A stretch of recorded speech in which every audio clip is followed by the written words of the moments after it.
Hey guys, in this video I will show you how to fix VAN 152 error in Valorant. Alright, let's begin. First, open the Start menu and search for Add or Remove Programs. Click on it.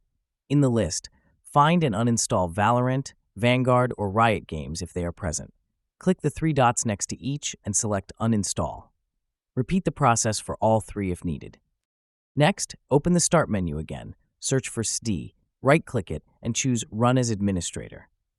In the command prompt window, enter the following commands one at a time, pressing Enter after each. Type ipconfig/flush DNS and press Enter. Type netsh IP reset and press Enter. Type ipconfig/release and press Enter. Type ipconfig/renew and press Enter.